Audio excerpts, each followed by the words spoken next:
جس طرح ڈھال آپ کر دیتے ہیں جنگ میں برستے ہوئے تیروں کے سامنے، تو وہ تیر ڈھال سے ٹکرا کے گر جاتے ہیں اور آپ کو نقصان نہیں پہنچتا، تو روزہ بھی آتش دوزخ سے ڈھال ہے، جہنم کی آگ سے بچانے والا ہے۔ روزے دار کو اللہ کی خاص رحمت نصیب ہوتی۔ ایک حدیث میں آتا ہے کہ روزے دار کو دو خوشیاں نصیب ہوتی۔ ایک خوشی اسے تب ملتی ہے جب وہ روزہ کھولتا ہے، جب سارے دن کی بھوک اور پیاس کاٹنے کے بعد شام کے لمحے ہوتے ہیں اور پھر روزہ منزل تک پہنچتا ہے، تو کس مسرت اور خوشی اور سرشاری کے عالم میں روزہ دار ہوتا ہے کہ شکر ہے کہ اتنی لمبی اور اتنی سخت گرمی کے ماحول کی شدت کے باوجود اللہ تعالیٰ نے مجھے روب منزل کیا۔ تو اس وقت ایک احساس اس کے ساتھ جڑا ہوتا ہے، اور پھر جب وہ ٹھنڈا اور میٹھا مشروب اپنے کام و دہن میں ٹپکاتا ہے اور وہ ٹھنڈا میٹھا مشروب اس کی رگوں کو تر کرتے ہوئے معدے کی طرف بڑھ رہا ہوتا ہے، اس کی زبان بولے نہ بولے دل اللہ کا شکر ادا کر رہا ہوتا ہے، اس کا ایک ایک عضو بدن رب کا شکرانہ ادا کر رہا ہوتا ہے۔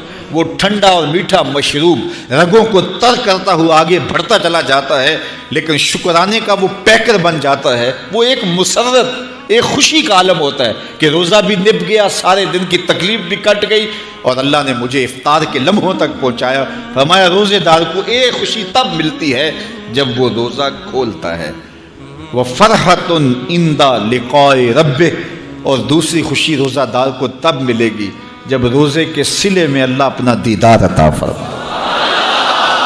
بنی آدم کے جتنے بھی عمل ہیں 10 سے لے کر 700 گنا تک اس کا ثواب اولاد آدم کو اس کا دیا جاتا ہے۔ جتنا گڑ ڈالو اتنا ہی میٹھا، تو بعض کو 10 گنا، بعض کو 70 گنا، بعض کو 100 گنا، بعض کو 700 گنا، تو 10 سے لے کر 700 گنا تک بندے کے اعمال کا صلہ دیا جاتا ہے۔ لیکن میرے حضور نے فرمایا لیکن روزہ جو ہے اللہ فرماتا ہے وہ میرے لیے ہے، اس کا اجر میں خود عطا کروں۔ جب وہ خود عطا کرے گا تو کتنا عطا کرے گا؟ سخی اتنا بڑا ہو تو پھر کیا عطا کرے گا؟ بلکہ بعض نے اس کو عجزی بہی کی بجائے عجزہ پڑھا ہے بصیغہ مجہول، کہ روزہ میرے لیے ہے اور اس کی جزا میں خود ہوں۔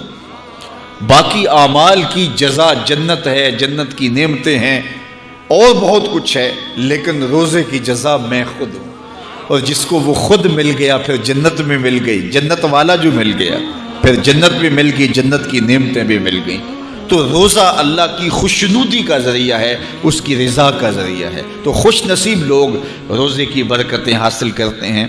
اور ایک روایت میں آتا ہے جب رمضان المبارک کا آغاز ہوتا ہے اللہ اہل ایمان کو، اپنے بندوں کو محبت کی نظر سے دیکھتا ہے، اور اللہ جس کو محبت کی نظر سے دیکھ لے پھر اسے کبھی عذاب نہیں دے گا۔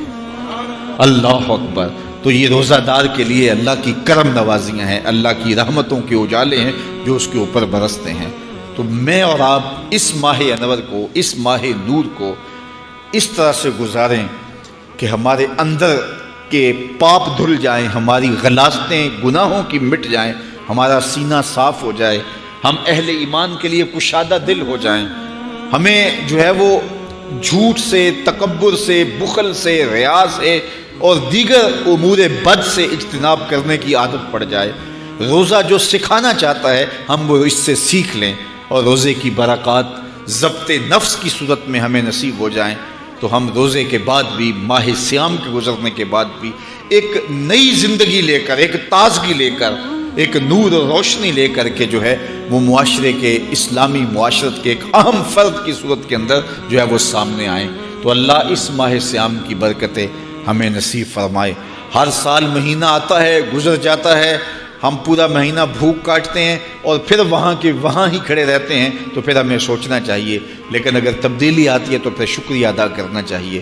آج کی اس تاریخ میں ہم عزم کر کے اٹھیں کہ ہمارا یہ ماہ صیام ہماری زندگی میں ایک سنگ میل ثابت ہوگا، اور ہم ایک نئے باغپن کے ساتھ، نئے عزم کے ساتھ یہ مہینہ گزاریں گے اور ضبط نفس سیکھیں گے اس مہینے سے۔